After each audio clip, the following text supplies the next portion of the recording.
When I approach patients, I try to impart to them that I'm a specialist, yet I'm trying to look at the whole patient.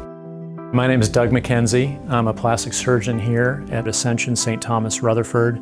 Here we've got a great hospital, great outpatient options. I have kind of a wide range of clinical responsibilities. I also do a lot of hand surgery, so I'm hand fellowship trained, but I do complex wound reconstruction, breast reconstruction, for example. Skin cancer reconstructions are very common, and now aesthetic surgery. I love the people and the variety, and I like the diversity of what I do, and also the people, especially in Middle Tennessee, that I encounter. So I really kind of enjoy that.